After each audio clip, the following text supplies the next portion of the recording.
Alrighty, welcome back to another episode of the SNP podcast. I'm your host, Lazy Guy. You can call me Mike if you want. It's a bit easier that way. I'm joined with Paunchy, Nick, and Berdaman new this week. We're here to talk about some hockey. We're going to start with some NHL trade bait, so a look around the league as to who's available, who's up for trade, and who we think is a good fit for that player. And then we're going to be talking about our favorite jerseys of all time. A little sneak peek, I'm wearing mine, or one of mine. Although it's a New Jersey, I do like this jersey. And then we're going to be talking about players going under the radar, players who are having good seasons that, maybe aren't being noticed or given as much credit as they should be. Maybe they are being given credit, but not enough. So let's get started here with the trade bait. I'll start us off.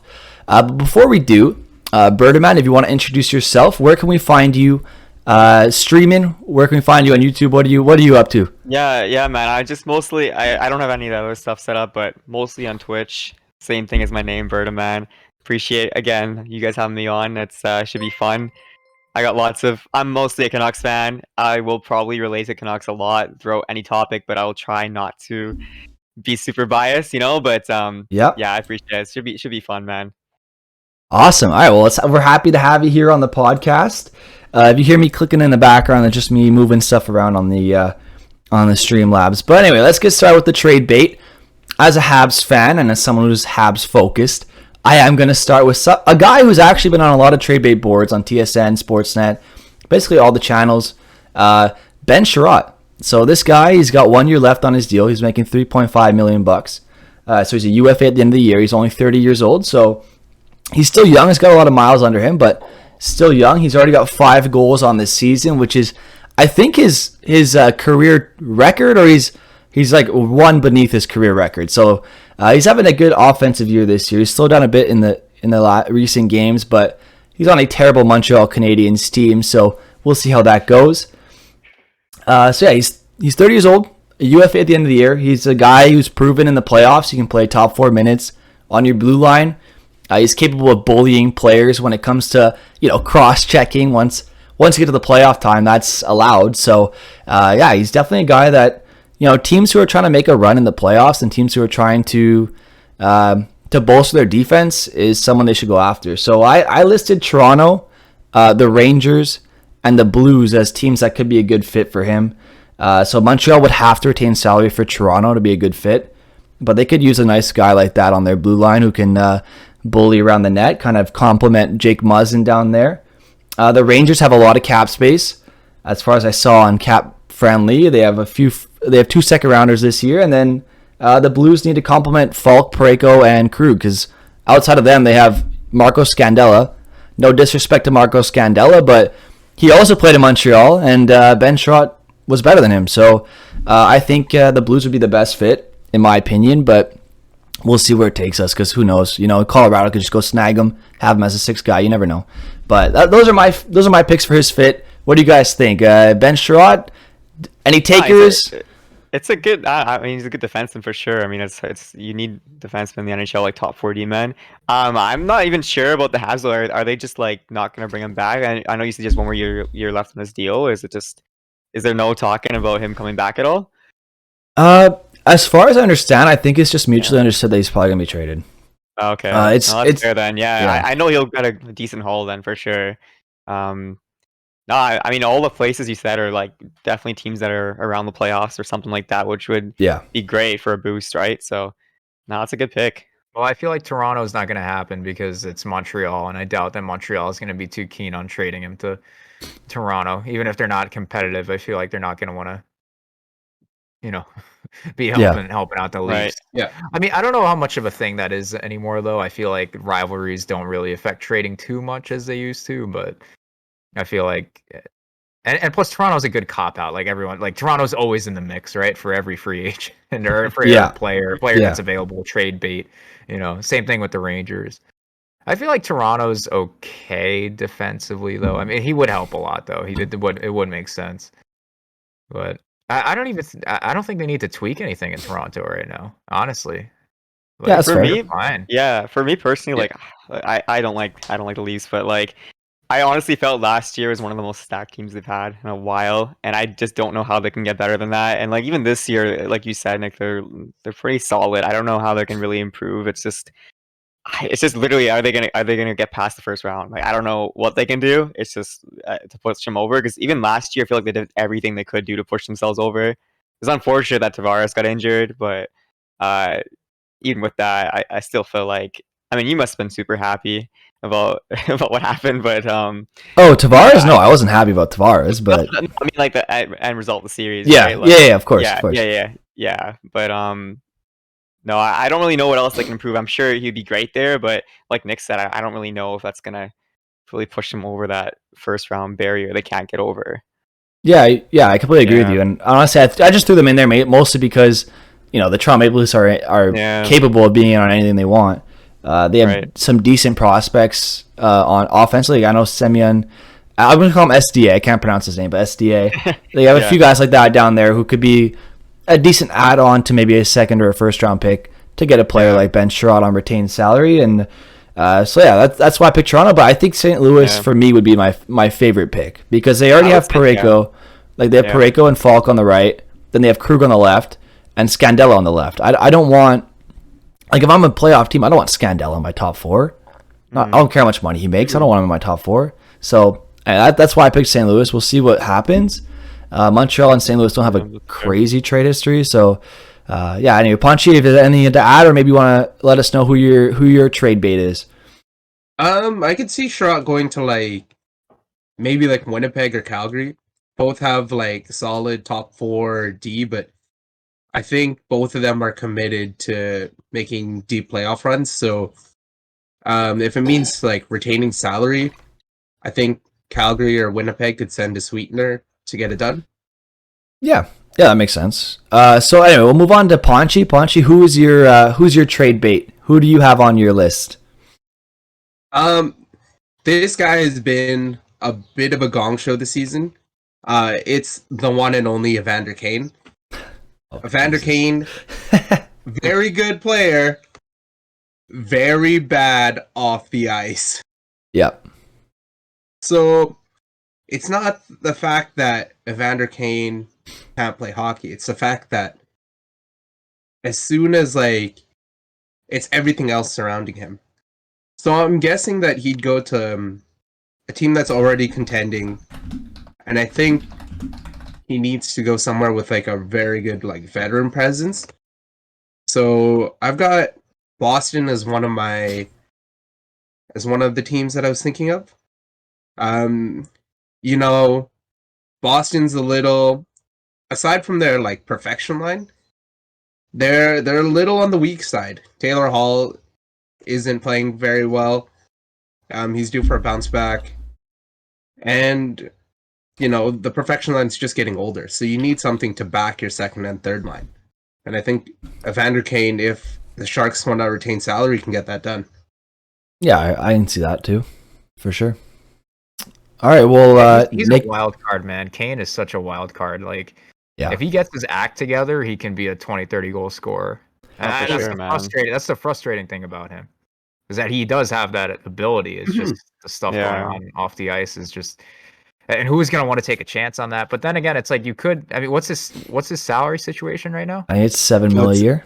7 Oh, mil. God, Yeah. I dude. think like- the Sharks were talking about retaining though. When I think they were saying like if they do trade him, they would be open to retaining. Yeah, Which I heard makes that sense. too. But yeah, he is such a wild card, man. He would be such a good player on so many teams, such a good complement piece at least, right? But yeah, you just never know. If they do retain on him, I think that there are a lot of teams that would probably take the flyer on him because like why not? So. Like he's not. I mean, look at D'Angelo in Carolina. It's like Right. all right, he had his problems. Whatever. They moved on. Carolina takes a chance on him. Look at him now. He's point So, per game, man. Yeah. It's So it's like crazy. Yeah. why can't you have the same thing happen with Kane? Yeah, I mean, as a Canucks fan, I would like him there, but I just feel like we have so many other issues to deal with and so many other cap things to deal with that it's just I not think going you to work guys are out. fine right now. Yeah, but You guys are rolling. we like right now we are rolling. Yes. I mean, if you want me to move on to my trade bait, I'll talk about how Rutherford came in. Unless Ponch, did you have anybody else that was kind of trade bait that you want to talk about? I think another one might be like Michael Backlund from the Flames. Oh, okay. He's Nick. he makes $5 million, so he's on the expensive side. But if the Flames, I could see the Flames like trying to get just like salary dumping him and trying to get some young guys up. But I don't really see any teams that like particularly need a third line center. Honestly, you could probably dump him in Arizona. Honestly, they're just taking everything right now, especially after the last the Louis deal with Ekman Larson. My goodness. Mhm. That's a fair pick though. I mean, for me, I was just saying Rutherford came in and he's known. It was like a crazy stat where he definitely had the most trades in such a short span of time for any GM, and I got this jersey for Christmas. It's a Hoglander jersey, and I definitely think it's somebody he's looking at to move because it's No way. He's not Shane Hog. There's no way Shane Hoglander. There's no chance. It's him and Besser are on the trade bait always. Or not Hoglander as much, but Besser is always in the conversation. Besser, I get, but it kind of looks like Besser's getting his act together now, though. Yeah, Hoglander for Kane, make it happen. Yeah, yeah. I would be so upset if we heard trade it here Hoglander. first. But he's definitely known to trade a lot all the time, and he said the deadline for him is around the end of January to just see how this team is. He's focusing on other stuff right now, and at the end of January, he'll have his evaluation and what he's gonna do. I will be pretty upset if he does trade Hoglander, but it's definitely somebody because when you think about it, we have Horvat, Miller, Pedersen, we have Besser, Podkolzin. Our top six is we do have a lot of players in the top six, so I think you probably want to trade one of them to improve our defense. That's my trade bait thing right now. I'm just looking at those two players, hoping it doesn't happen. But I've heard lots of links between Minnesota, even going back to last year, Besser going there. I mean, he's from Minnesota as well, so it kind of makes sense. I'm hoping it doesn't happen. The other player, though, that's not Canucks related is Devon Toews. He's having an insane year right now. He's up to 20 points in 16 games, I think, something like that. Which is crazy to think because, I mean, they already have Makar. Makar is absolutely killing it. You think they move him? What's that? You think they move him? He's definitely someone I've seen in trade rumors quite a bit, and I think they can move him. But I don't know what it would be to upgrade. What they would do to upgrade because they are pretty. Just like I was talking about Toronto, they are pretty stacked all the way through. It's just a matter of them being healthy, in my opinion. But he's definitely someone who got a huge haul, I think. Yeah, they gave up 2 seconds, right? Yeah, I think they need him a lot more than people think. I think they need Toews a lot, man. Makar is obviously the guy, but Toews has been a huge part of that. Yeah, he's been really good for him. I have more to add on to Toews later, so we'll save Toews for later. Okay, all right, cool. All but I have Nick. Before we move on to you, I have one more guy I want to mention on my trade bait list. Because I think you're probably going to talk about my other guy that I have here. So I had 3 listed. So I'm going to name my second one here. It's going to be Chris Tierney from Ottawa. So once again, he's a UFA at the end of this year. He's making $3.5 million against the cap. I think basically the same as Sherrod. And in the NHL, if someone's a UFA at the end of the year, he's a pure rental, they move. They move so easy. Teams take them. They're willing to throw the whole the whole bag at the guy because they want him because he's a UFA. There's no restrictions after this year. If they want to sign him, they can. If they don't have to. So I think Chris Tierney would be a great fit for a lot of teams looking for a third, even a fourth line center. He's only 27 years old, so he's still very young. He's in the prime of his career right now. He's put on a terrible Ottawa Senators team, so I'm not really looking at his stats and saying, "Oh, this guy's bad," because he's not. He's a good center, good third line center. So the 2 fits that I had for Chris Tierney were the Vegas Golden Knights because they're in on everybody, but also because they're so injured this year, they could really use a depth player like him, and also the Edmonton Oilers. I looked at their center depth. They go as McDavid, Draisaitl, Derek Ryan. Derek Ryan's okay, but Yeah, you gotta upgrade. Derek Ryan, you want as your fourth Yeah. guy, sometimes third guy. Like after that, like they didn't even have a guy listed for me. I don't know why they just didn't have a fourth guy listed. So I'm thinking, okay, the Edmonton Oilers need a third line center, maybe a fourth line center. That would be Chris Tierney. So he either bumps Derek Ryan down or complements Derek Ryan as maybe like a 3A 3B type of deal, which could work pretty well. So. Those are my two fits for Chris Tierney. Let me know what you guys think of him. Do you think he could be moved? Is he a guy that Ottawa's maybe just going to hang on to and lose for nothing? Like, I don't know what you guys think he's going to go. I think, like you said, like UFAs are so easy to move, and that happens literally every trade deadline. I don't know how close. I don't think Ottawa is like. I don't think they're playoffs this year. But I don't know terrible. if they're. Yeah, I don't know. They're actually on like a pretty decent win streak right now, but I don't know if that's gonna lead close to the deadline, and then they're like, oh, we can maybe make the playoffs. If that's the case, I feel like they'll keep him. If not, definitely trade him. I think for sure. Edmonton would be a really good fit for sure because for me personally, every time I have a good friend that's an Edmonton fan, and whenever we watch the games and stuff together, we always kind of talk about the depth, and he'd be great there for sure. I think that's a good fit, dude. Look at you, like always like good fits, man. You got like you just named like 3 players and have so many good fits for each one of them. I do my research. I do my research. I was up late last night. I was doing some research for the podcast. I was editing the overlay. So we got some good research in today. There you go. Lazy came prepared. I got my notes out and everything. So Nick, we'll move on to you. Who's on your trade bait list? All right. Well, I guess we're picking from our teams. I'm guessing that's kind of the theme. Whoever you want, whatever team you want to pick from. Well, I do have one from the Rangers. I think Georgiev. Would be a good person to trade for the Rangers this year. And he's been up and down, but when he's playing well, he's pretty good to have on your side. And the Rangers obviously don't really need him as much with Shesterkin. I mean, the only thing is Shesterkin gets injured a lot. So that's the only reason I would envision them keeping Georgiev. But other than that, I think they could probably move on from him. And in terms of fits, I mean, what team wouldn't want a Georgiev? He's not really a starter, but like if you have like a 1A, 1B situation, I think teams that are in that boat would probably appreciate having a Georgiev with them. So I don't know what teams are in that situation right now, but I feel like a lot of teams are looking towards going to that model now anyway. Just like having their starter play less games in the season and then having just so they're more rested for the playoffs. Like there's been so many runs in the last few years of goalies just going on a tear. And if you look at the season, their games played a little bit less. And I think it helps them a lot. So yeah, honestly, I feel like a lot of teams would be in on that for sure. Yeah, like I agree with that. And I think it really depends on the team too. Like if you don't have that elite guy, like for example, the Flames have Markstrom, the Anaheim Ducks have John Gibson, the Canucks have Demko. Like those are elite guys who are able to go in and play a lot of games. But if you don't have that elite guy, then it's not really worth it. Like I think if you don't have that elite goaltender, then you have to run a 1A 1B.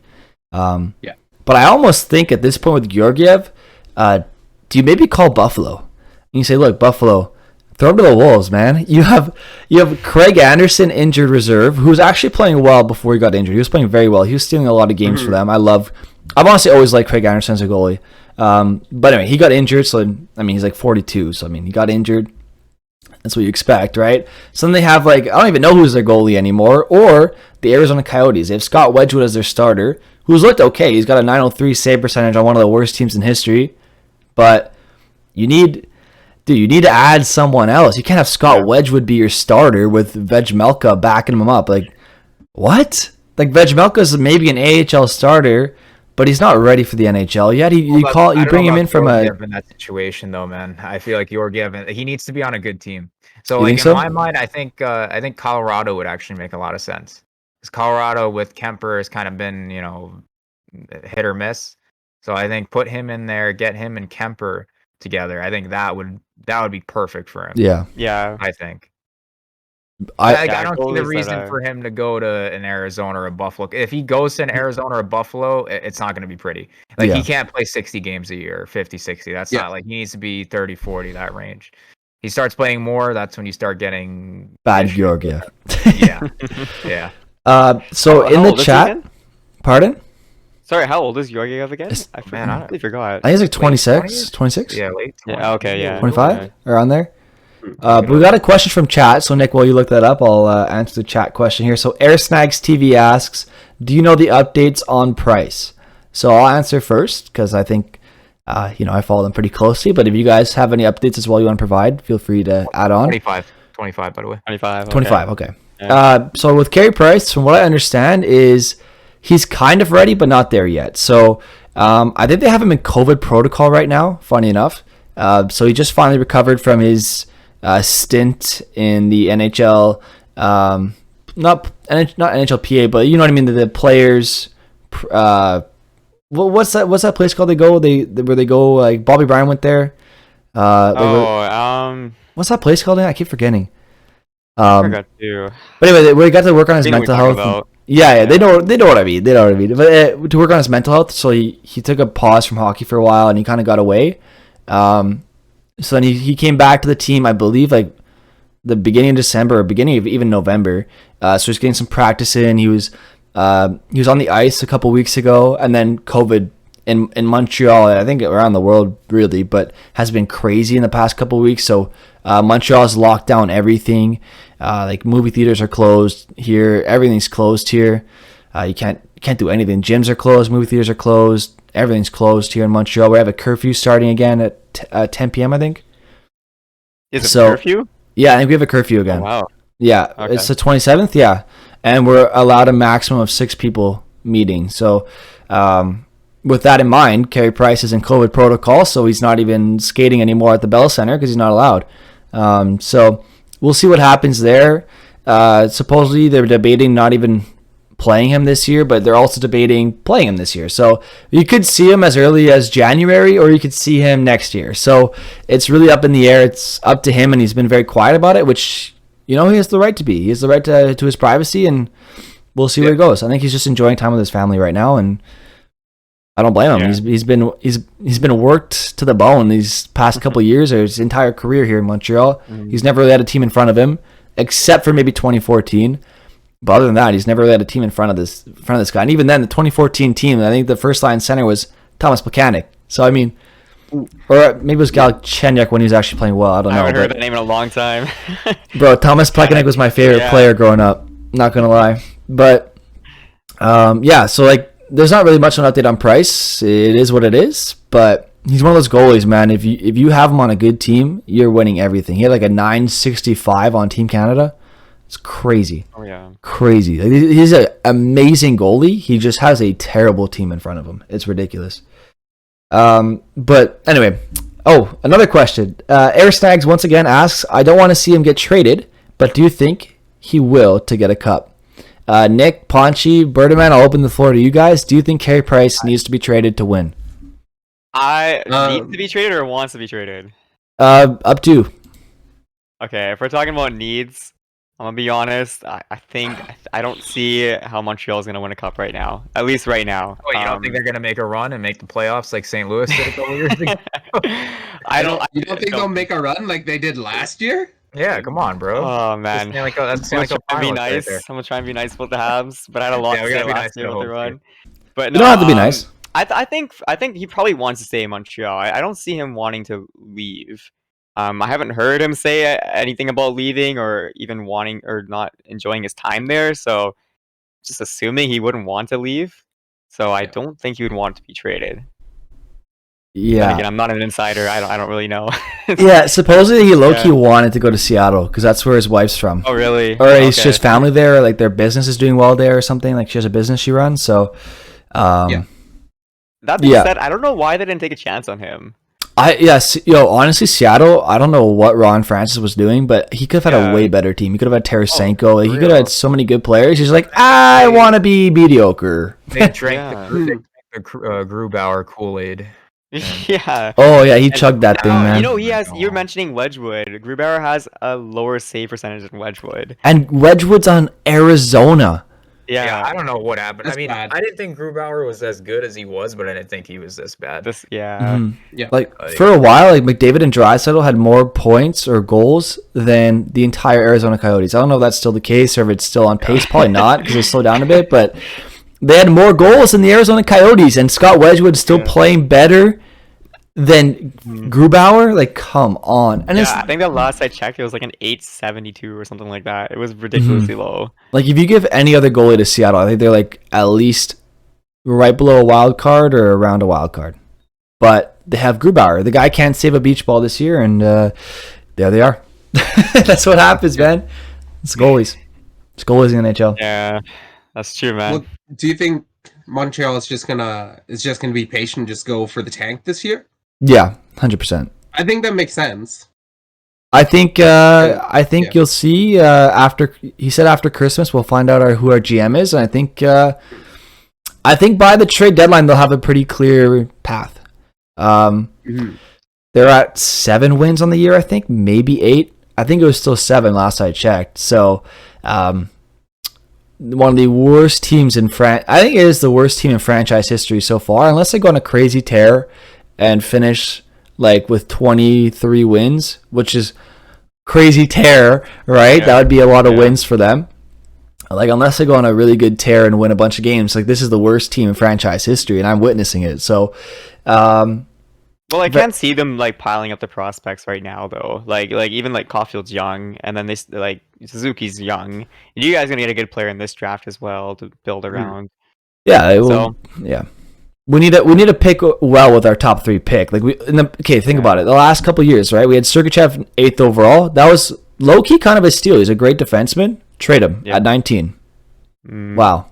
And then imagine Sergachev with Petrie, man. That'd be nice. But too bad. We have Giroux instead, who can't seem to do much. Although he's okay this year, but still, I'd take Sergachev over Giroux any day of the week. So we traded Sergachev, we drafted him 8th overall. Galchenyuk, 3rd overall pick, we ruin him. Kotkaniemi, 3rd overall pick, we trade him at 20. I forgot about that. This team. I could go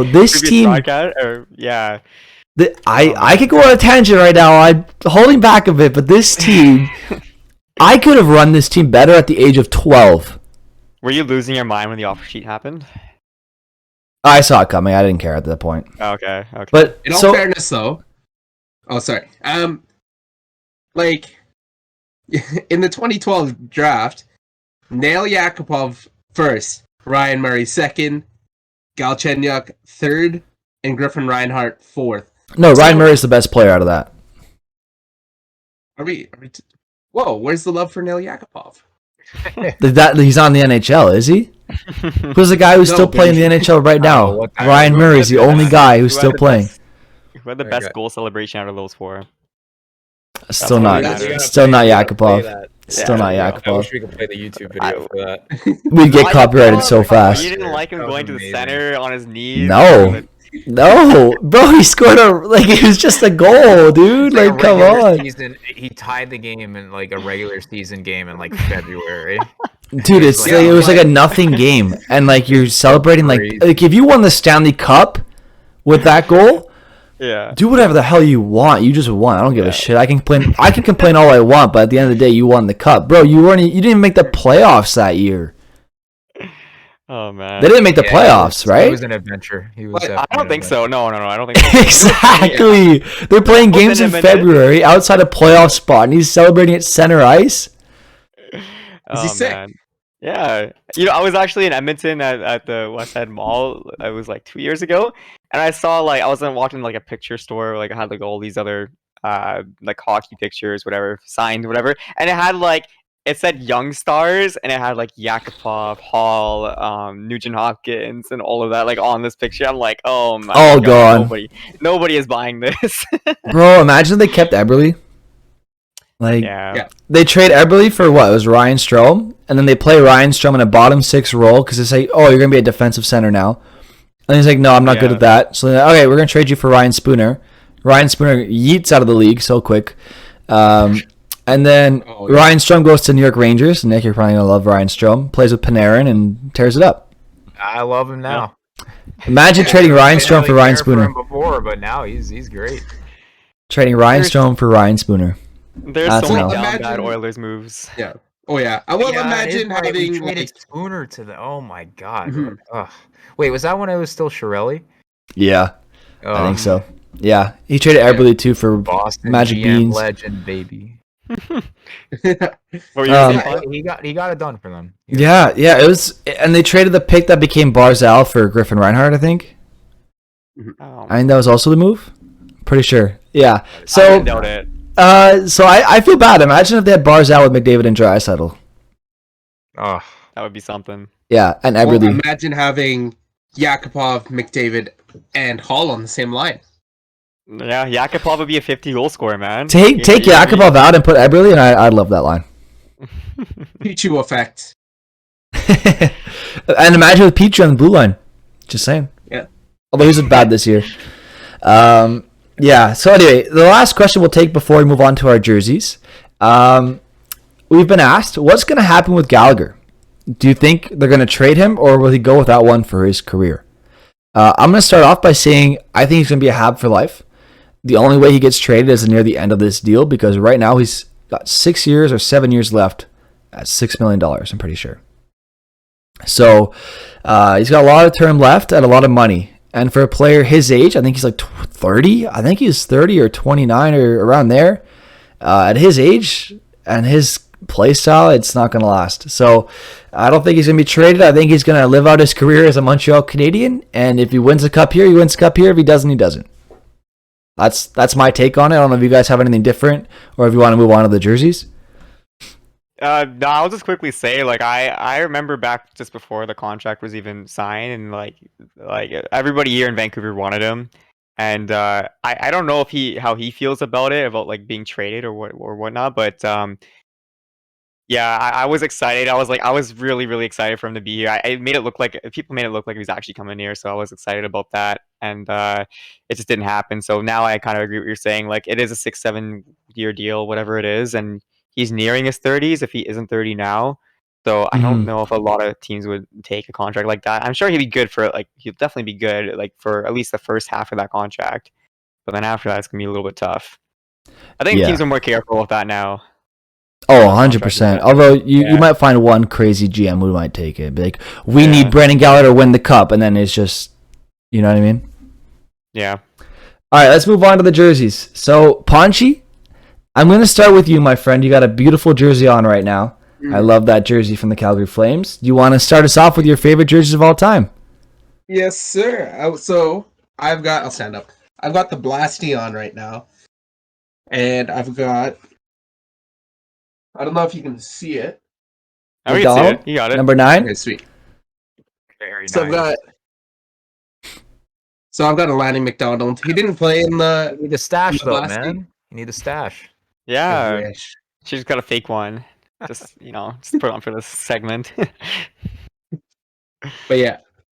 The Blasty's iconic in Calgary. Even though, like, growing up, I watched the Flames, but didn't know anything about hockey. So I knew about Jerome, I knew about Mika, I knew about Craig, and I knew about like the runs they'd make. Yeah. But yeah, growing up in the city of Calgary, like Blasty is like everybody hated Blasty for a little bit, but he's grown on us. He's growing on you. That's fair. Did they bring that back for reverse I'm retro? enjoying watching Lazy just struggle. Yeah, I'm with- watching it too. It's pretty funny. I was trying so hard to get them to open and not on Spoiler there. alerts, man. Oh my goodness. I was trying so hard. I did it before the stream too, and it didn't work. No, that's a man. beauty jersey though, man. That's a Blasty. Blasty's definitely iconic. Oh yeah. Yeah. So Ponchi and Back, Doesn't right? know McDonald. I don't know if they did. they used it for the reverse, right? For the reverse retro. Yeah. Yeah. Okay. Yeah. So Ponchi and your second favorite of all time. I kind of spoiled it a little bit, but I'll bring it back on. Yeah. I'll wait for you to throw it back on. Bloop. I can speak but- for. Oh, sorry. Go on. No, it's okay. I'll do it. So my other one, I think it's the Sharks. Yep. It was like their like series one. I can't remember what the name of it was, but it was like sort of it was a better reverse retro. I wish they had done this instead. Yeah, it's like 30 years of the Sharks, so they brought back that jersey. It was cool Nice because jersey. Marleau broke. I think Marleau broke the record in that jersey. So definitely iconic for me. yeah, the old logo looks fantastic. I don't mind the new one, but a lot of people like lean towards the older one. That's fair. Yeah. Yeah. All right. Yeah, no, I love the Sharks jerseys, honestly. Just overall, they're always just nice. Yeah, they don't miss, man. They have really good jerseys. Like, it doesn't matter what they wear; they just always look good. Even So the stealth speaking- one that they have now. I Yeah. like The that stealth one is like cursed right now. I think we're 0-7 with the stealth. So Oh no. good That's to nice. sell, bad At to least wear. they look good. Yeah. They look good losing. So speaking of Western Conference teams, the Mighty Ducks. So this is one of my favorite jerseys of all time. This is also a jersey that my dad wears whenever we play in the beer league together. Sometimes he does, at least. Hold on, I'll be right back. I think I actually have one. Just Do you literally actually? The same as that. Yeah. Here, I'll put over Okay, Nick's go then. ahead. Well, Nick's gone. So yeah, this is one of my favorite jerseys of all time. It's just a beautiful logo. It reminds me of simpler times, and it's just look at it. It just looks nice. It's just satisfying to look at. So that's one of my favorite jerseys of all time. Probably a terrible argument, but I'm saying it because I just like it. So there you go. It That's looks clean. yeah. It just looks good. And there you go. Ooh. Slightly different, but I like it nonetheless. It's a beautiful jersey. Who's All the right. number? Who's on your jersey? Number 11? It's my last name. Oh, okay, it's Nick. Okay. I don't know if too many people know my last name. Don't leave the last I'll name. link it. It is. All right, so beer league too. we'll move on to Nick. Nick, which jersey do you want to start with? You picked the same team twice. Yeah, I think, bro. Listen, both of those are just those are my favorite jerseys. Like I don't have them. I wish I did, but that Buffalo look and how good they were when they were wearing those jerseys. Sorry, man, Ponji. That's like the goat head, bro. The two swords. That's just I love that look for them, man. I wish they would go back. I hate that they keep. I mean, like their jerseys are okay right now, but look at that, man. Like those are so good. Like, Oh, yeah. why did they? I don't get it. I don't get why they went away from that. That the one with Jury especially. Like, that look Yeah, is perfect that, for them. that one's man. killer. I love the black one, like the one with the bull on it. Black, yeah. Yeah. I love that jersey. That's sick. Beautiful, man. You know what? There's Beautiful. nothing like that right now either. I can't think of a jersey that looks No. anything like that right now. Nope. No.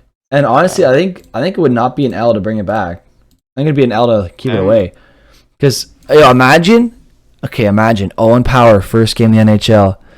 Whoever they draft this year, first game in the NHL. Tage Thompson, Skinner's starting to heat up a bit. Darlene's developing. Ristolainen's out of there. You know what I mean? The new look Buffalo Sabres brings back the old jerseys. How hype would that be? That'd get fans back in the stands. I'm telling Well, you. they're not Wait, I'm selling. waiting They're not for it, selling man. tickets right now. They can sell that Yeah, jersey. sell jerseys, Yeah, dude. People will buy yeah. them. I'll buy one if they bring that back. I'll buy one. I'd buy that. Yeah, it's a nice jersey. Kidding me? Beautiful. And so Berdaman, kind of a similar color, but Yeah. different scheme. Different scheme. We've got a nice Yeah. Vancouver Canucks jersey here. Oh, Yeah, you like I those? I like them, man. It's not a popular pick, man. It's not a popular pick, but Yeah, I know. I mean, I don't mind. I'm indifferent, but I Yeah. know a lot of people hate on those. this is like kind of when I started watching hockey. So I just like it was around this time, and I don't know. I really like the color scheme for whatever reason. My dad has one, so that's part of the reason why I liked it so much. And I just always like looking at it. So yeah, I actually got my my teacher back in the day. I used to live in Toronto, and so Canucks would play Toronto once a year or whatever. And we had a crazy streak against them where we always won every single year. So I made a bet with him. He's a diehard Leafs fan, and I made a bet with him like, okay, if the Canucks win, you have to wear a jersey. If the Canucks lose, I'll wear a Leafs jersey. And I was so confident. I was like, I'm never wearing a Leafs jersey ever. So I got him to wear this jersey, and it was amazing. So that kind of adds to the story as well. So yeah, that's my story behind this one and why I like it so much. And was that Naslin as captain? Yeah. Yeah. Yeah. And then this is your other pick here. Pavel Bure. Did legend Mark Messier with us? Oh my goodness. Conscious Mark Messier always has to bring him up every time we talk. Yeah. Yeah, sorry about that one, Berta. This one, I was actually gonna post the one that they did 2 years ago or last year. But this one's a little bit darker actually. Like the black is a little bit darker, and I think it pops a lot more. Don't get me wrong, I love the 50th anniversary one when they brought it back, but anything with the skate logo is my favorite. I could have sent you like 3 different skate logos, like the one of like just the white and the one where it's the gradient one as well, and those are super nice for me, and I enjoy that the best. But the black one is definitely like all the way up here for me. So yeah, those are my favorite of all time. Yep. I think they just burped into the camera. All right, let's go with the next one. I could pull it up like this, but I mean I'm wearing it. You're wearing it, yeah. So I went with a newer jersey. I'll go like this so you guys can see it. I went with a newer jersey. And the reason being as to why I went with this newer jersey is A, I love this jersey. B, I bought this jersey during the cup run, or not cup run, but the finals run that I enjoyed so much. I got a lot of drinks in there. That made COVID better as well. It made COVID a bit more bearable. But also, because I love the jersey. The Canadiens in my time, other than the 100-year anniversary where they wore a bunch of different jerseys, have always worn the basic red and the basic away white.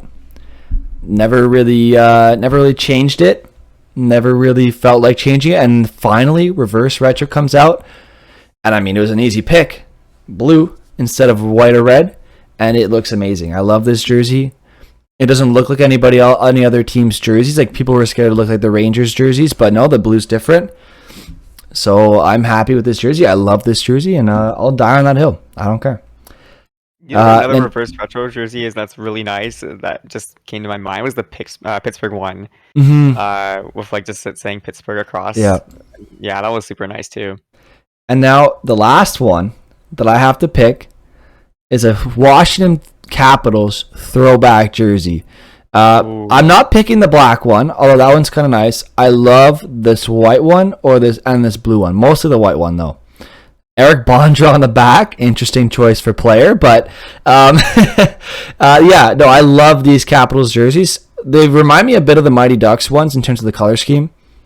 The basic white with the blue and the stripe, but I love these jerseys, man. They're just nice. That's Peter Bondra. Oh, Peter Bondra. That makes a lot more sense because he's the 400 goal scorer. Yeah, that's the good one. I was like, why did they put Eric Bondra on there? These are sick. I wish they would go back to that because I don't like the new look for them, man. It's boring. The red? I like the red. I like the color, but it should be like those logos. It should be the eagle across. You don't like the Capitol building. Like that's actually pretty cool. Yeah, I see what you're getting at. Yeah, no, I just liked that trio of jersey. Like I picked the trio jersey because I thought they were nice. I can't really see the Washington Capitals in blue anymore. Yo, low key, what if they switch from blue to red? Because like they switched from Democrat to Republican. Oh, just saying. Never thought about that, but because they represent the capital, right? They got to switch back now. This is why you got to tune into this podcast. We talk about hockey. We talk about politics, conspiracy theories. We'll add movies in, I guess. Yeah. You know what the black jerseys remind me of? What do they remind you of? I think Ovi scored the laying down goal. I think it was the black jersey. Yeah. It was. It was in the white one. Yeah, the white one. The white one. Yeah, because they did it on the road and it was against Arizona. Yeah. I've seen this goal like a Happy Blue one, wasn't it? Like any highlight package you see of best goals of all time, you see that goal every single time. Bro, you know what's funny? Like the more I see it now, the less impressive I think it is. I'm like, big deal. He just fell down and put it in. I think it's because we've seen it a billion times. Yeah, it's pretty impressive. My man, Scott Wedgwood would have saved that. Just saying. Yeah, no problem. I love Scott Wedgwood though. I watched him play. He's actually a good goalie. I watched him in New Jersey. He's got good technique. He's just he's on bad teams, man. Can't catch a break. Oh, yeah. Papa Clutch says he has the white eagle with Ovi on it. There you go. Let's go, Papa. Gotta rock that on stream, dude. Yes, sir. That's a nice jersey. See that one day. Definitely, we gotta see it. Yeah, that's a nice jersey, man. All right. That was a good era, though. Oh yeah, that's a great era. Although they won the cup in their new era, so we'll take it. All right. Fair enough. Next up, I put together a starting lineup of underrated players. So I have a left wing, a center, a right wing, a lefty, a right D, and a goalie. I'll read through them quick, and if you guys want to, quick's on there, get it? No pun intended. So I'll read through it quickly, And if you guys want to comment on any player at the end, we'll comment on the player, if that makes sense. That way, if you want to elaborate on one guy, we can. If there's players we don't really care about, you don't have to elaborate on them. So just quickly, I picked Max Pacioretty as my left winger. In his 15 games, he has 12 goals, 9 assists, and 21 points. So he's got 6 points above a point per game and a +9. JT Miller at center. He's got 31 games played, 32 points, and 15 power play points. He's been a very good power play player. Drake Batherson on the Ottawa Senators, 28 points in 23 games on a terrible team, and a +4 at that. So he's been playing very well. Devon Taves, 20 points in 16 games and a +19. A +19. That's crazy. That is pretty crazy. He averages over a +1 per game. So, yeah. Pick him up for your fantasy team. I should have. Drew Doughty, 13 points in 11 games, a +4. It's a good bounce back season for him. And Jonathan Quick, in 18 games, 8 wins, 6 losses, 4 overtime losses. That doesn't look good as a record. .930 save percentage. Yeah, that's the one that jumped out to me as well. I was like, oh my god, he's actually just back in form. Look at him, he's going off. He's having such a good year. But at first glance, it's he's what was it? He's negative in win loss. Is that what it was? Yeah, well, in a way, he's 8-10 if you count overtime losses and losses. But he's got a .930. Okay, yeah. Yeah. For me, I was just kind of looking. Honestly, the way I did this is I'm a big fantasy hockey guy. So I was just like, you know what? Let me look who's top in the league. Let's see who they have. Let me see who jumps out on the page. It was Chandler Stevenson for me. I was just about to say, man. 31 and 31? What is this? What? Yeah. Where did he come from? Yeah, center, bro. You got to put him with Pacioretty. Take out. Who'd you have in center, Lazy? I had JT Miller. Oh, yeah, get Miller out of there. I love Miller. But get him out of there, dude. Stevenson, that's 30-point-a-game player, 17th leading scorer in the league. When you think about it, they've been so crippled. They've been on the IR so much. Stone has been out for most of the year. Pacioretty, you said he played 15 games now. So he's out for half the year then, right? So he's been out for half the year, and then when they did have Tuck, he wasn't even playing. He was injured. And here Vegas is first in the div again. I don't know how. They just always are. And he has 31 points, 31 games. What can you even say? Yeah, no, that's a really good pick. I didn't see Stevenson when I was looking through the because I was going by point per game. And I didn't see Stevenson. I got to Miller and then I stopped. Yeah. Because I had my lineup. But no, Stevenson's a great pick. Honestly, even last year you could have picked him. Yeah. His point totals weren't as strong as this year, but he had a very good season last year as well. And yeah, he did. He has. And then there's just one other for me. It was just I do have a list here, but you basically covered a lot of them. But no, go ahead. Kadri having 38 points in 24 games. He's 4th in points. I have him in fantasy hockey. Disgusting. Yeah. 38? Yeah. No way. Yeah. Wow. I cannot believe this. He's just wow. Yeah, he was just getting there was a string of games where he kept getting 3-4 points every night. I was just like, yeah. Him and Nishushkin. Yeah. That's unreal. Yeah. How about you, Punch? Nick, you got some guys? I got one more. I got. I'm gonna show some Blues love to Papa Clutch here. I got Buchnevich on my list, man. Oh yeah, have him in fantasy hockey too. 29 points in 29 games, 11 goals, 18 assists, +14. Man, what a year he's having, dude. I wish it's funny on the rain. When we traded him, I wanted them to trade him last year at the deadline because I'm I think he's just overperforming. I don't think he's gonna do better. Turns out that was all legit. I didn't see it. I was like, nah, no way. But you know what the difference is? With the Rangers, he was never really given much of an opportunity, and he was kind of just like a third line, sometimes second line player. So he wasn't really given those type of minutes that he's seeing in St. Louis. And then he got the minutes in St. Louis. He's playing with Tarasenko, and he looks like a completely different player. So he's out of nowhere, man. Just point a game. That's unreal. Do you think that if they don't take Kakko and Lafreniere and maybe get a defenseman or a center, do you think that Buchnevich gets that ice time? If they drafted, I think. Okay, so if they didn't draft Kakko or... Let's say instead of Kakko, they drafted someone else. Let's say they got Lafreniere, but instead of Kakko, let's say they got a defenseman or something. Do you think that... maybe on the thing... Okay, not under Quinn, because under Quinn, it didn't... I don't think Quinn ever saw him as anything more than a top 9 forward. Under Gallant, I don't know. I don't know. Maybe because Gallant probably would have given him a chance. He would have given him a Yeah. fair shake, but Quinn just didn't. It didn't work with him. Mhm. Even if there was a spot in that lineup, I mean, he would It was just never put going to idiots him. there, man. Like you would put. We had Brett Howden. I don't know if you guys know Brett Howden, man. He's on. He's on That Vegas was- now. Yeah, that was David Quinn's favorite player, man. Like, Yeah, for coaches have players, the man. guy was just brutal. Yeah. Like just had no offensive touch at all. But Yeah. Quinn would just play him all the time. I don't Bro, know. So yeah. under Gallant, maybe. It's like Cedric Paquette in Montreal. Like, you don't have to play this guy, but for some reason the coach puts him out all the time. Yeah. And it's like, There's always one. There's always that one guy. It's Tanner Pearson for us. Yeah, exactly. You He guys have fell Tanner off Pearson. Hard, man. He fell off really hard. That's a shame. And, And you then- guys are paying him good too, right? Yeah, I think it's $3 million. Yeah, like that. yeah. Like he's But- not horrible. He does do a lot of stuff, but I mean, like he's just outweighed too much, like more than he needs to be. You want more from him offensively, though, Yeah. especially knowing that he can give it. You know. Yeah, I think also if you look at Buchnevich, it could be because of the Russian connection. In St. Louis, he's playing with Barbashev and Tarasenko. Yep. Oh yeah. So you got that connection they, there, They and got chemistry there, man. They definitely have chemistry. Barbashev's having a breakout year this year. So Huge year. Huge. Yeah, that's another one there, man. I So think awesome. Another one. I think a Right. big oversight for us looking at St. Louis is the GM in St. Louis. He saw an opportunity to get another Russian player who's a quality Russian player to complement his two guys, the sniper and the playmaker. He gets a power forward. And he rejuvenated Tarasenko. Exactly. Tarasenko was struggling too. And look I at mean, the year he Tarasenko got. was just injured all the time, but Yeah, but even when he was playing, he definitely fell back a little bit from where he was. But now it looks more like the Tarasenko that we all know. yeah, He actually, I think he actually still wants a trade. I did see reports about that. Like, remember before the season, he was asking for a trade, and I guess he was asked more recently, or it's just kind of known that he still wants to be traded, but he's just playing still. Like he's not crying about it. winning solves that though. Yeah, Yeah. that's true. Yeah. Winning I does think heal he's all salty things. about- He's probably salty about not getting the captaincy. I think that rubbed him the wrong way. Because who did it go to?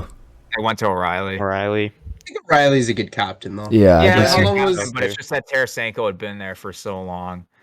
yeah. And, you know, Yeah. he's done so much for them, and O'Reilly just kind of comes in and he's like, "Yeah, I'll be Yeah. taking that." You know, like, I kind of get where he's coming from on that. one. Yeah, and then Pietrangelo just dips. Yeah. They did Yeah, that a lot with, of power move by him, man. Go to Vegas. Yeah, dude, I'd rather Yeah. play in Vegas than St. Louis. No offense to St. Louis, it's Yeah. just Vegas, man. Yeah. The lifestyle there, and like I've heard that they I don't know if you guys saw on the STPN. I watched them a lot, and on Agent Provocateur with oh geez, what's his name? Alan Walsh. He had Max Pacioretty on. So Alan Walsh is Max Pacioretty's agent. They had Max Pacioretty on. He was talking about Vegas and the difference between Vegas and Montreal. Bro, he made Montreal sound like he was playing for a farm team. The way they treat their players. Dude, Vegas is like they have ice baths for the home and road teams. They have amazing center, and like they make sure that the players, when they're at the rink, are isolated from the fans. Like they don't feel the fans in the rink. So when they go to the dressing room or whatever, they don't feel like they're being watched. Or like let's say they have a bad losing streak, 3 games in a row. When they go to the dressing room, they're not being told, "Oh, you guys are bad. You need to break that. You guys are bad. You guys are bad." No. They're being told, "No, we believe in you. You're good. You're good players. You made it here for a reason. You're gonna win." Yeah. There's just an atmosphere in Vegas and a culture that was created by their management that just allows for their players to excel no matter what, because they're always being told that they can win, and they're always being complimented very well by their players. So, oh, thanks. There you go. Oh, There we all go. right. Thanks for telling me. But But cameo. yeah. So, anyway, so they compliment their players very well, and they provide a really strong atmosphere. So yeah. Sorry, I got thrown off there. My mom just came in. Oh, Um, good, man. It's his life, bro. Honestly, I would appreciate that right now too. I have so many dishes around me right now. Yeah, Glasses. I had made I guess- breakfast and I took like an hour to eat it, and then I was gonna bring it up after the podcast because we're Yeah. basically almost done. But then she came down anyway, so oh well, that's okay. Yeah, I guess St. Louis is having a lot of good seasons for our players having good seasons on St. Louis right now. Like even Kyrou, I think Kyrou is playing per game as well, if I'm not mistaken, or Yeah. he's probably really close to it. I was just looking at their roster, and a lot of players are doing really good this year. So, I don't know what the future holds for them this year in the playoffs. I was looking at their goalies, and right, like I don't know what's happening with Bennington and what's the backup? Is it Lindgren? Husso? Oh, that was Husso. It was Is it Husso, Husso? but Husso's injured. Oh, it's Charlie Lindgren from Montreal. Let's go, Yeah, Charlie Lindgren. Yeah, Lindgren has won, I think, every single game. Like He's played very killing well. it. Yeah. Mhm. He slows down, though. Much. It's Yeah, always we- Sinner tried to fight Dubnik, and he's been shook ever since. Yep. Like Lindgren, man. he'll play well for the first couple games he's called up. And then Yeah. then they figure him out. And then it's over. Yeah, His even the goalie you mentioned earlier, the Arizona one. I Wedgwood? don't know how to say his name. Vejmelka. Yeah, he was like killing it when he first started playing. Yeah, but then he got figured out. Yeah, exactly that. That's Yeah. now my cat's in the background too. Bro, she's been lying there all morning. Never left. I didn't even notice. And now she's trying to get here. You know what? She'll do like a somersault trying to get out at some point. Maybe. She just wants Maybe. to make some points, man. She's trying to add into the podcast. Yeah, This is the content that we all need. She's staring at the crack in the door hoping it opens for her, but it's not gonna happen. So I'm gonna have to go up and do that for her. But I kinda want her to roll. Although I don't know if I want to bank on this. Because every time I try to bank on something happening, it doesn't happen. So let's see if it happens. There you go. She usually rolls now. Going for it. Please. He's somersault. All right, I'll let you know if she rolls. But Lovey, welcome to the chat. How's it going? But yeah, no, I'll go let her out. But if you guys want to add on about, I mean, do you guys have any other trade bait or anything else you want to add on? Because we're basically at the end of our topics. So if there's anything you guys want to talk about, we can cover. Yeah, I've got my. I've got my underrated players. Let's hear it. I think the first one. There's going to be a lot of Sharks biased here, but the first one is Erik Karlsson. I think I don't know if it's not a podcast if I don't name drop him. Yeah. Okay, wait. Out of here, underrated. 20. Well, he's top 10 in like defenseman points, I think, isn't he? Yeah. Well, look at his totals from the last 2 years. Yeah. Everybody's been calling him washed up. He's having a great bounce back year. Yeah. Like, I know we're paying him 11 mil per year, but like, the last 2 years have been disappointing. It's really good to see Erik Karlsson like playing well. 8 goals. Is it underrated or is it bounce back? I think people were expecting Karlsson to be washed up this year. Yeah, I was too, honestly. He has bounced back. You gotta give him credit. He's been good this year. Yeah. But yeah, underrated bounce back. It's kind of like it could go either way. Yeah. And then I've got for my second guy, I've got James Reimer. He had a good season in Carolina last year, but his save percentage was just awful. Because I think it was like a 906, and right now it a 936, and he's at 1.9 GAA. Yeah, he's been great for San Jose. They needed goaltending for so long. Yeah, it's really rare for a San Jose goaltender to be in the 900s. Shut up, Martin Jones. I mean, I can't believe it took them that long to solve that. Been okay in Philly. Jones has actually bounced back a little bit in Philly, no? Yeah, you just need to change the scenery, I think. But like, I can't believe they took that long to change goalies. Like in the NHL, goalies are rotating doorway, and then, but for some reason, San Jose had the safest job in the world. The starting position. Martin Jones was the worst because he would either put up he'd get scored on 3 times in the first period, or he'd put up 52 saves. Shout out Vegas. But yeah, he was a phenomenon. I've never seen such inconsistency. Yeah. Yeah, some goaltenders are weird like that. But Air Snags, I think will literally die on stream if we don't talk about Nathan Walker. So, and I think we do need to bring up Nathan Walker. Oh man. Yeah, he's back in the NHL in St. Louis. He put up a hat trick. Oh yeah. Nathan Walker. Yeah, I'll pull up his stats here real quick for everyone on stream. Oh, this is not good. I pulled up in tiny. Nathan Walker though? Why are we talking about Nathan Walker? You don't want to talk about Nathan Walker? Because No, he's no, no, Australian. no. Is it? Oh yeah, okay, yeah. Snags is Australian. So is Walker He's also Australian. from Australia? Okay, Yeah, there he's you go. Australian. That's why. That's why. No, there is a good reason to talk about Nathan Walker this year. In 6 games, he has Yeah. 5 points and a +6. That's pretty That's good. good. 4 goals, 1 assist for 5 points, and a hat trick to go. Mhm. So- you better get a jersey. In his first, he's slowed down a bit though. Oh no, did he not get a hat trick? I thought he did. Yeah, he did. He did. Yeah, his first game up. He gets a hat trick. Second game up, he does nothing against Montreal. Third game up, he gets a goal and assist for 2 points and a +2. And then since then, he's kind of disappeared in the 3 games. Nah, Snags loves his Australians. He was even like, I don't know if you guys watch basketball, but like during the Olympics, I think it was, like he was going off about how good their basketball team was and was going off about Ben Simmons and all this stuff, and he was so sad at the end of it. That's tough, Sorry, man. Snags. Who- Yeah, I mean, USA won the basketball, right? Oh yeah. I think USA. yeah. I saw them lose to. Australia. Yeah, they lost to Australia in one other team. Yeah, they lost. Didn't they lose to Australia? Yeah, I think I they think I did. watched that But game at a bar. I'm pretty sure they had it on, and like I was like half watching it because I'm like, oh, it's USA. You know, they're not gonna lose. And then it's like Australia was like up the whole time. I'm like, wait, what's? Bro, I'm pretty sure there's some giant bald dude on Australia just like hitting every shot. Was it that Yeah, guy? They definitely beat him. shout It out wasn't to that Mills. It wasn't that guy, no. But No. There was one guy who was Yeah. hitting every shot. I can't remember who it was on one of the teams against the USA as well. And they lost a very close game, or they won a very close game to another team that was not supposed to even be remotely Yeah. close. It was like Argentina or something like. It wasn't Argentina, but it was like some random like a country you wouldn't think associate with basketball. You know what I mean? yeah. Like Argentina, like, oh yeah, I they're can't remember great who it was. soccer / like football, like European football, like they're great. Yeah. That's their sport, and like summer sports. But like, and I know basketball's a summer sport, but you associate basketball with the U.S., right? Mhm.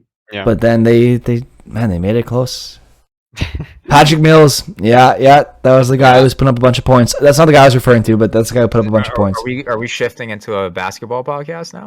Yeah, I sorry. need- Yeah. I didn't call it the S&P Hockey Podcast because I do want us to be able to talk about other sports without feeling like we're going off topic. We can talk about whatever we want on this podcast. This is our podcast, and I don't think anyone cares if we talk about only hockey. I think people want to hear what we have to say about whatever we want to talk about. So, Or your cat rolling.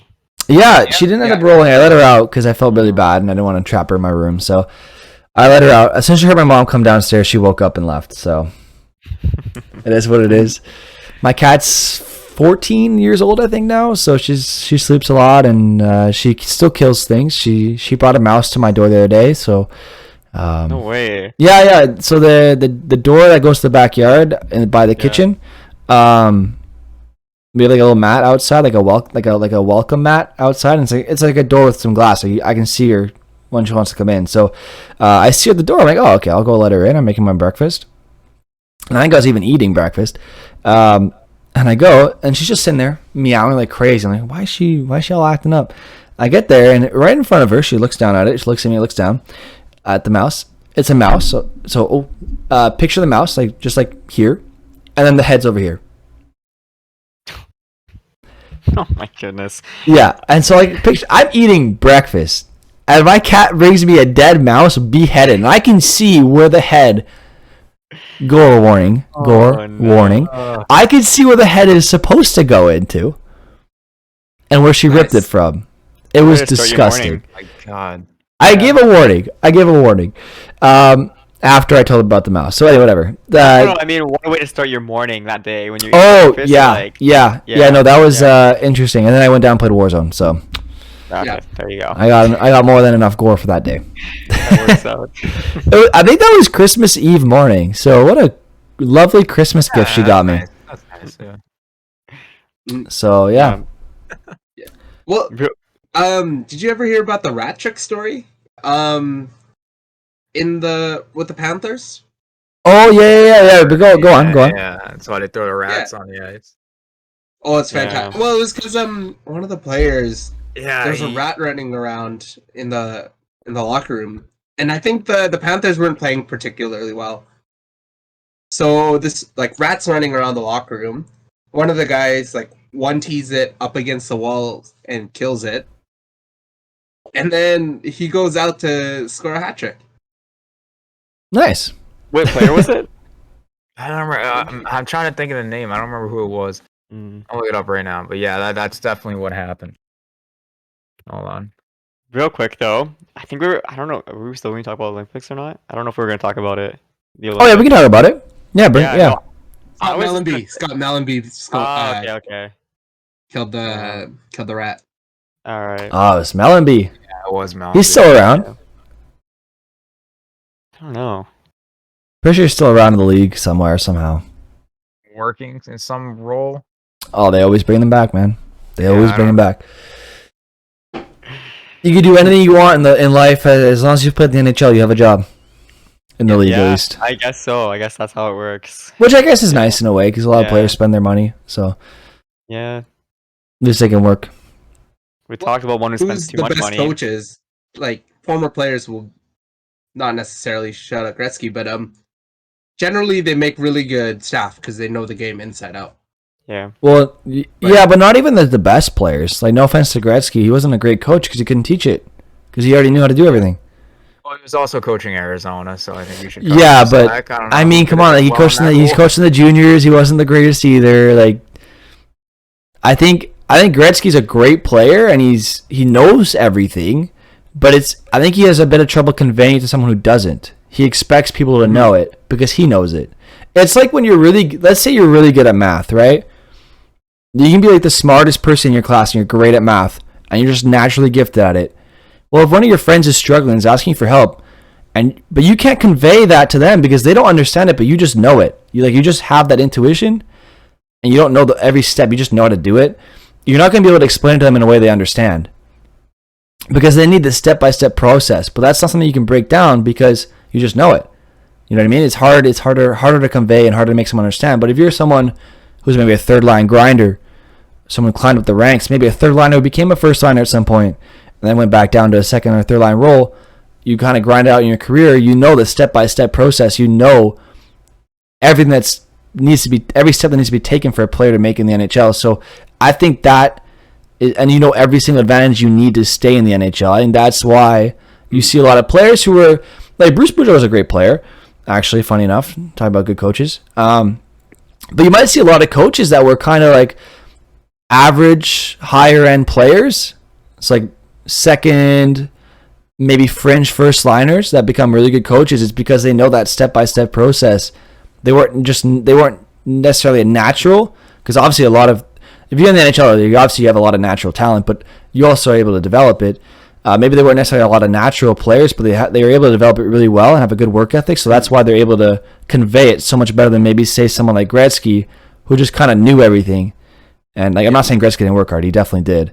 That's not what I'm saying at all. But I'm just saying he was very gifted, and he also had a very good understanding for himself. But it was harder for him to convey it to say Ryan Reeves or Jake Evans, someone like that. Gretzky wouldn't be a great coach for them. They need someone who has that experience going through the grindstone of it. You know what I mean? Gretzky dominated every level. So, man, that's a bit of a weird tangent, but No, it was fair points though. I think after you get scored on by Ovi on his back, you just throw in the towel. It's all right. Was he coaching that team? he was coaching. that was the Gretzky Coyotes. Yeah. Man, I'm sorry. The Coyotes are like I hear it all the time, and I feel bad for Coyotes fans because I want the Coyotes to succeed, but they are literally a Mickey Mouse franchise. I hear people say it all the time, Yeah. but come on, they did every gimmick in the book, and they're still not successful.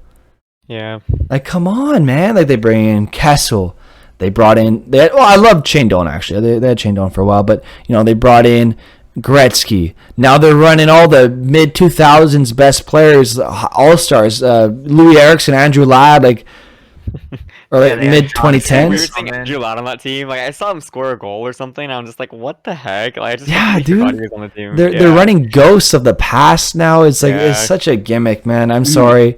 Like, why not just run prospects at that point? Why are you bothering playing Andrew? Like, why are you forcing Andrew Ladd and Louis Eriksson to embarrass themselves? You know what I mean? I'm just like dreading the day Arizona plays Vancouver and Eriksson scores on us. Like Scored on us this year, so. Did he? Yeah, That was like, what, is one goal? It was so bad too. It was just like a shot from the blue line, and it went and beat Georgiev of all goalies. Yeah, this is making me want to do an Arizona franchise mode right now. This makes me want to do an Arizona franchise. That shot, like, oh my god. Literally just took a snapshot from the blue line and like it hit Georgiev like in between the arm and the body, and it just like trickled through his. He's a pure sniper, man. What are you saying? Yeah. Absolutely. Really? Hey, Boston Bruins legend, man. He was great in Boston. Yeah, This is where he fooled everyone. He's like, he fooled everyone, and then he goes to. guys. He went from Dallas to Boston, had 2 really good seasons in Boston, went to Vancouver, had 1 decent season, then just. I don't even know if it was decent, man. I'm gonna be honest. He played with the Sedins, so I guess it kind of helped him a lot, right? They tried it out, and it just didn't work out. I'm gonna look at his stats right now. I don't remember any positive things from Louis. I'm But pretty that's sure he had a just me being 40-point biased. season in Vancouver. Okay, let's see. Yeah, he might have. You're right. He had 24, 23, 29, 13, 1, and 5. Those were his point totals in Vancouver. Why can't I find him? That's Oh so my bad. goodness. Yeah. Oh, there's no S on his name. Yeah. It was just not good. His highest goal total was 11. He hit that twice in Vancouver. Yikes. Yeah. Yeah, he came in. Actually, Go ahead. yeah, I didn't realize this one was 65 games played. He had 24 points in 65, which is not That's not great. horrible, but I mean, it is. Yeah, that's his best year, I would say. But okay, in his defense, that year he had an 8.33 shooting percentage. Yeah, there you go. He just wasn't getting the What are bounces. things that like have a higher chance? So Shaquille O'Neal will make a free throw before Louis Eriksson will score a goal. Well, how many does he have this year? Oh, man, Here's that's a one. tough I There's don't a know. few. All right, are we talking about Shaq right now or Shaq in his prime? Shaq right It doesn't now. matter. Shaq right now. Shaq right now. Maybe Shaq is- Shaq like practices it now. You know, maybe yeah, he's dude, like. that's what- Oh no, they embarrassed him on Yeah. TV not long ago. He knows that there's people like Ponch that are calling him out, and he's been working Yeah. on his game. He's just for waiting the to be past called few out. years. Yeah. Bro, imagine Shaq tried to play nowadays. I can't. Could he just go in and body people? Like, Pick up right where he left off. That guy's an animal. yeah, I guess once you get him on the court, I feel like he's just a different being. Yeah. That is unreal. But yeah, no, Louis Eriksson came in his career and he had 19 points in his first season, then he went up to 31. Then he had a Yeah. 36 goal season with the Dallas Stars, So- 63 points. Yeah. 71 point season the year after with 29 goals. 73 points in 79 games with 27 goals. 71 points with 26 goals. And then in a shortened season, the 2012 lockout, I think, he had 29 points in 48 games. So a slower pace, but probably around a 60-point pace. And then he goes to Boston, 37 and 61, 47 and 81, and then 63 with a 30-goal season and 82. And then bam, signs in Vancouver, 24 and 65, 23 and 50, Yeah. 29 and 81, 13 and 49. It was never a good fit. It was never the right signing. He was Cash too out, old man. when that contract was signed. So, That's the thing. Like I even argue with my friends about it. Like, He's that was when Benning 36. first- Yeah, Benning came over and that was one of his first moves he made. And I always say, like, I understand why it was made. Like, even though the money's a lot, I understand what was the thought process. Like, for one, he played the Sedins in the Olympics and all that, and like he was really good. It was a really good line. And like you There's said, no he had hitting a in the bunch of- Olympics, though. Really. I guess, yeah. I mean, that's fair. But like you did label off some like pretty decent years he had. Oh, yeah. So I can see why like the thought process around it. But like the fall off, I cannot think of a player that like fell off that incredibly hard. And like there's like Lucic. Lucic had some great years, and then he completely fell off. Although I think he's having a decent year now, isn't he? I heard he's like Yeah, Lucic is actually not that bad this year. Oh, Lucic, Yeah. he's fantastic. Good for the memes. good for me. I like Lucic as a third line winger. I like him. Yeah. He plays his role. Just got to compliment him properly. But for that much money, he's not worth it, obviously. Yeah. Oh, Do you guys want to look at what led to the Andrew Ladd contract in the Islanders organization? Yeah, let's hear it. Okay. This guy had a long career. And this is no disrespect to Louis Eriksson and Andrew Ladd. Get your money, guys. And honestly, you deserve that money. Because they didn't pay you for the years you were good. They pay you after the fact, retroactively for the years you were good. That's just how it works in the NHL. So this is no this is no diss to them. Like, they're great hockey players. If I ever tried to challenge them in a one-on-one, they'd probably skate circles around me, put this puck through my skates, literally break my ankles, and then score top shelf on any goalie I pick. So that's not to say that I'm trying to say that I'm better in any way. We're just talking as relative as they are to current NHL players. That's all we're saying. All right. So in his first season, I didn't even know he started in Carolina. I had no idea. But he started his career in Carolina. In 11 games. He did, eh? He was on that cup team. Yeah. He was, Yeah. 06, he was there. So he came in late. Pardon? So he has a Chicago, ring? too. Yeah, I think He has a few rings. He has a few rings. Oh my God. Cup winner, Andrew Ladd, several times over. So Carolina, he comes in 2005, 2006. I was 6 years old, or I turned 6 that year, or that season. I'm 22 now. That's a good career. So he had 11 points in 29 games. That's not that bad as a rookie. That's pretty solid, especially during that era. Not a lot of goals back then. Then 21 points in 65 games. Not bad as still a rookie. 18 points in 43. Not playing a lot of ice time, but that's okay. Then he comes into Chicago that same season with 12 points in 20 games. So you see a bit of a step up there, right? Then with Chicago in his first full season, but his second season in Chicago, 49 points in a full season, then 38. Goes to the Atlanta Thrashers. 59 points in 81 games, minus 10. Okay. They become the Winnipeg Jets. 50 points again. And then the lockout season, this is when Andrew Ladd got his name. 46 points in 48 games. That's insane. Yeah. Wait, who was this with? Winnipeg? Winnipeg. Winnipeg, yeah. Wow. Yeah. I don't even remember that. So this What year? Sorry, what year was it? 2012, 2013. Okay, yeah, all right. This is the year. This is why he got his money. 54 points in 78 games the year after. 62 and 81. 34 and 59. Gets traded back to Chicago, puts up 12 and 19.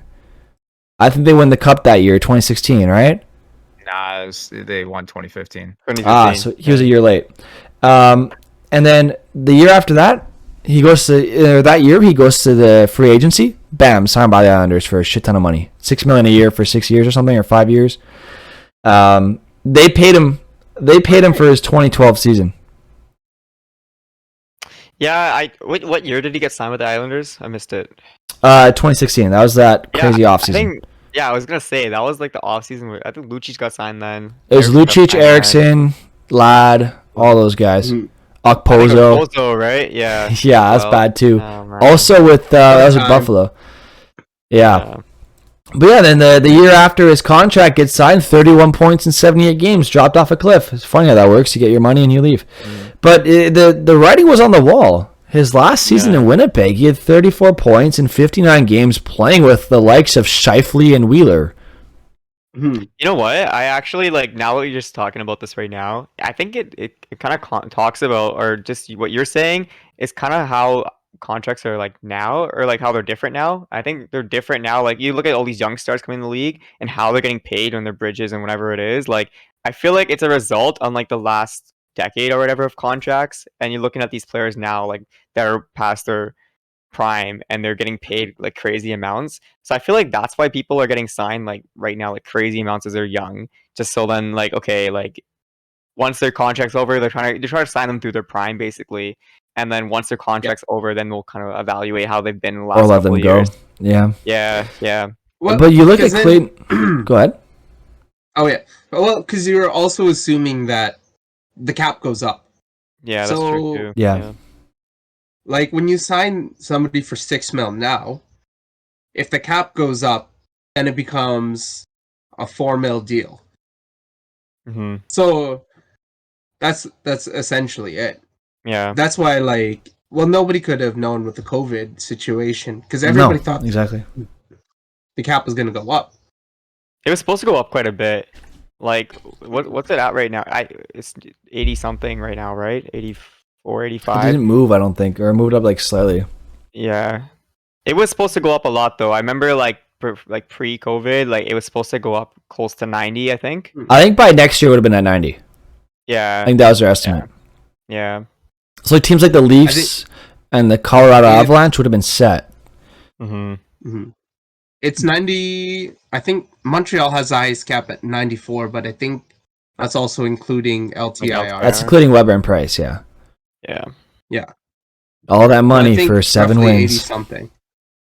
All that money Weber's for 7 like wins. retired now, though, right? Like, Yeah. he's unofficially retired. Yeah, they right away after the playoff run, they said he's done for this season. Yeah. The guy was playing with a club foot.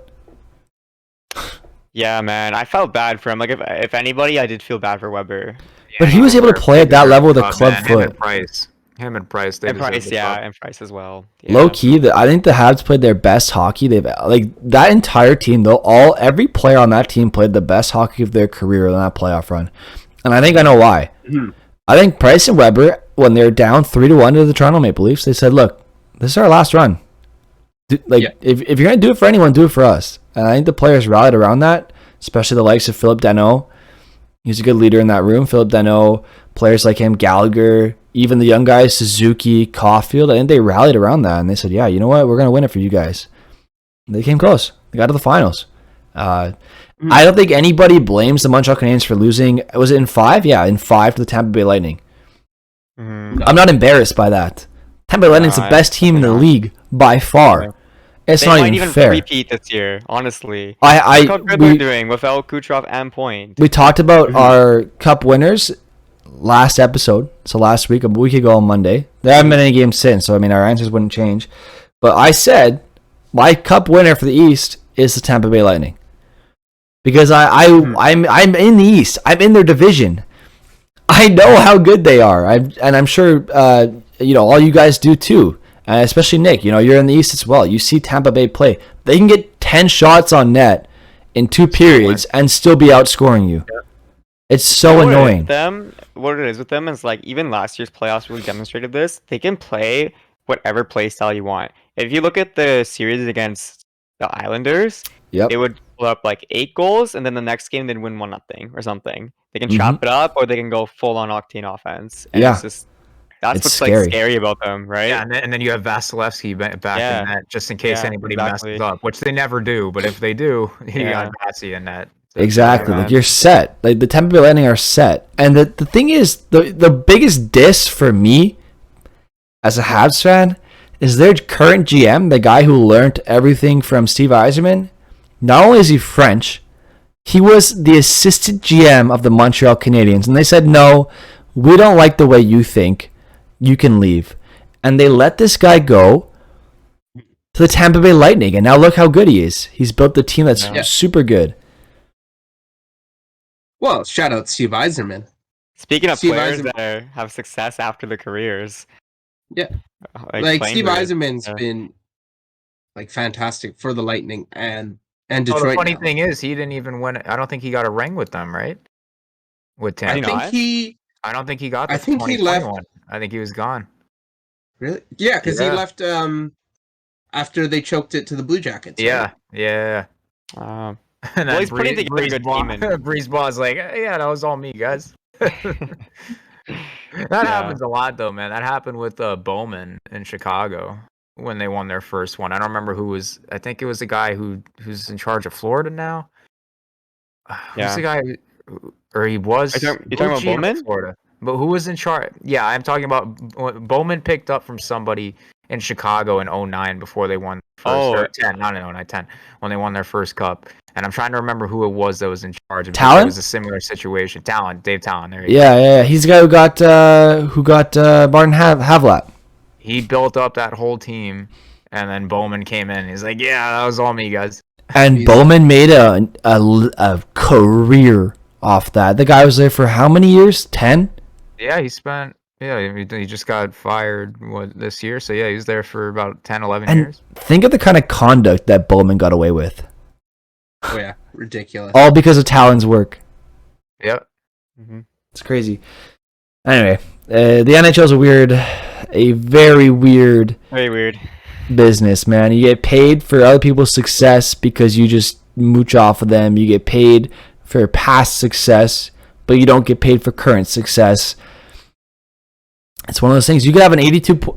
If you have one 30-goal season as an NHL player, there's almost a guarantee you make the league for the next 5 years, no matter how bad you are. Yeah, again, 5-6 years. And that's the Alex Galchenyuk effect. At least. Yeah. You got a 30-goal season in Montreal. So for the next 7 years after that, or 8 years, teams are willing to take a flyer on him, no matter how bad his previous season was. The Leafs, Penguins, I think the Wild even at one point, I don't remember, but I know the Coyotes did. So many teams took a flyer on this guy just because he had one 30-goal season. And I don't blame them. He was still young too. But like, that's the thing. In the NHL, you have one 30-goal season, you're set. Get your money, man. Get your money. Oh, yeah. Just don't get on my team. But anyway, that is what it is, man. It's just the state of the league, and there's nothing we can really do about that. You're not wrong. You're not wrong. It does happen a lot. I feel like that's why we're seeing more bridge deals and stuff, though. Yeah. I think GMs are trying to learn from their mistakes in that sense, and like even Nurse, like Nurse signed I think he signed 2 bridge deals, right? And then now he's getting paid because like he had a crazy year last year, and his deal, I think it's an overpayment. Like he's getting paid 9 million. But slight overpayment, but he eats up a lot of minutes.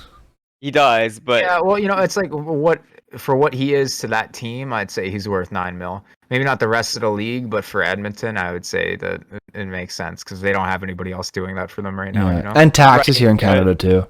Yeah, and Edmonton too. It's harder to keep players. I mean, granted, it's easy to sell somebody on McDavid and Draisaitl, but like other than that, Edmonton's kind of a rough place to live, and not many people are too interested in staying there. So let's be careful. Let's not roast Edmonton too much. You might get a bunch of Albertans who hate us. Yeah. No, I love Alberta. I was gonna say we love Alberta.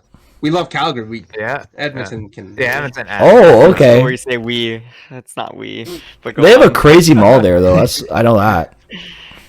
Say that again. Sorry, crazy mall. Yeah.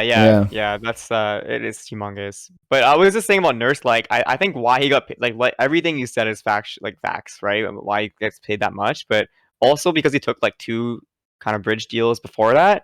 I feel like it kind of made up for that. Like that's also why he got paid so much. Yeah. Which is So I feel like just like the wave of how contracts are being signed is totally going to change. It is changing now already, and I think they're just trying to be more smart with it. Yeah, you look at it's funny. You look at teams like you look at almost every NHL team. If they were just run efficiently, some of them could be so good. Like you look at the Edmonton Oilers. Like imagine if you didn't have that Koskinen contract. Imagine if you didn't trade last deal, right? Right before he left. Yeah, and the Adam Larson deal.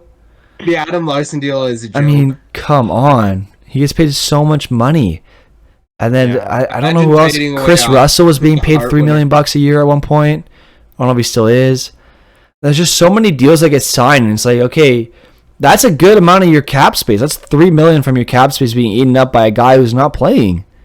Like the NHL teams could just improve their efficiency, which I think is what Tampa Bay does so well. They're so efficient with their money. They don't have any bad contracts. Then you're going to be good. Like if you're just efficient with your money, you're going to be fine. It's just being efficient. That's the tough part. And that's why someone who has a not an NHL background, like I said, Breezeball, he's not an NHL guy. Like the Montreal Canadiens are like, oh, we're the old guard. We're all former players. We know what we're doing. Let's get this guy out of here. He's got a finance background. He has a degree, I believe, in finance from JMSB, funny enough, which is where I go. And he has a good background in sports. Like he has a good background in finance and sports. He understands management, and he understands money. It's not you don't need a guy who played 100 games or 1,000 games to be your general manager. You don't need a guy like that. You just need a guy who knows how to manage money, who knows how to manage people, and with good hockey people around them. You don't, or women. I don't mean like necessarily only guys. It could be man, woman. I don't care. But like if you have a man or woman as GM, even if they have no hockey experience, as long as you have the right people around them who understand the game, like your scouts who know who to pick, or who know to target, your pro scouts, your amateur scouts, all those guys, you have the right, or all those people, you have all the right people around you. No matter who your person is as GM, as long as they can make a logical choice and sign the right deals and be efficient, you're gonna win. You know what I mean? It's just, I don't know. It's just backwards. Yeah, you want a Moneyball approach, but not everything's gonna be I don't know if hockey's as analytical as baseball, but you try your best, and there's times where you strike out, but there's also times where you hit a home run. Yeah. Mm-hmm. No, I'm not saying like you need analytics. I'm just saying like as long as you have someone who understands finances and how to manage people in a team, if they have the right scouts and people around them, no matter who that person is, they should be able to make the correct roster decisions and sign smart contracts. Like, are you telling me someone who understood finance is going to sign Mikko Koskinen to $3.5 million a year for 4 years? No.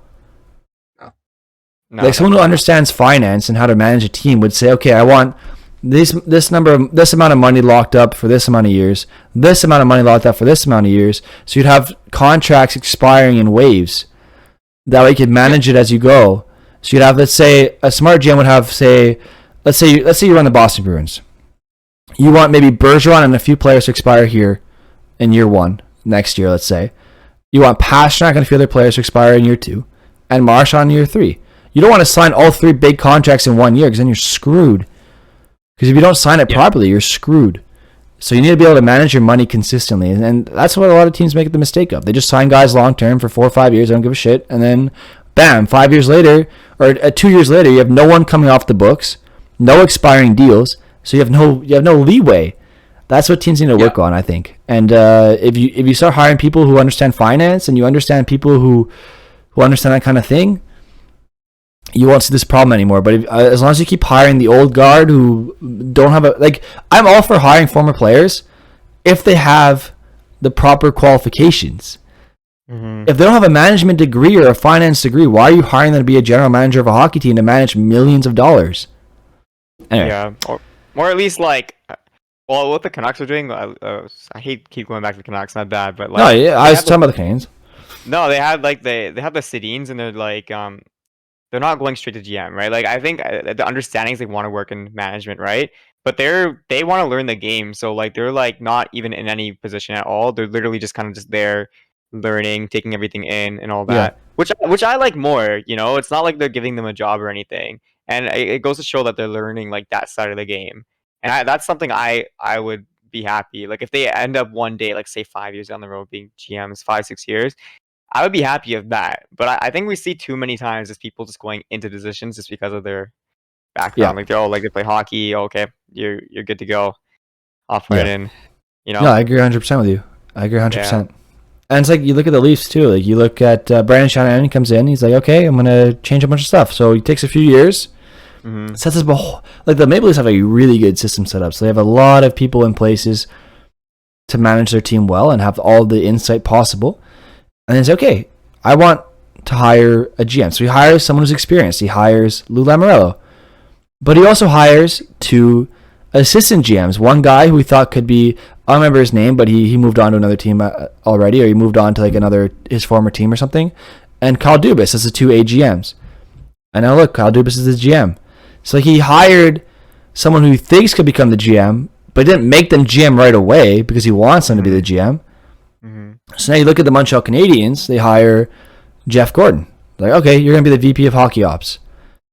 Now he's going to hire a GM. But he's probably going to hire someone with less experience, but that's just because the Canadiens have to, because of language, which I understand. But they have someone like Jeff Gordon in place to make sure they learn the job and make the right calls. And then down the line, maybe that guy or that woman, man, whatever, becomes Jeff Gordon's position and hires someone else. You know what I mean? It's like that. They're making the right call finally. Hopefully, they'll make the right call here and get someone in place like that. But I think we're going to start seeing a shift in hockey where it's like you're not always going to hire the guy with 1,000 games played right away to be your GM. You're going to hire people with degrees and understanding of finance and understanding of management, and then you'll hire the players to learn from those people. You know what I mean? So that's why we're all gonna go to school, learn some finances, and then we're all gonna. That's what I'm studying right now, boys. That's what I'm studying right now. Yeah. Yeah, well, I'll be running Boston, yeah, Montreal, and Calgary. I'm down with that. With the way things are going, Montreal may be looking for a new GM again soon, man. I mean, I can. Je peux parler français, mon ami. I'm bilingual. I can speak French. I'll happily talk to the reporters all day, every day. You say that now.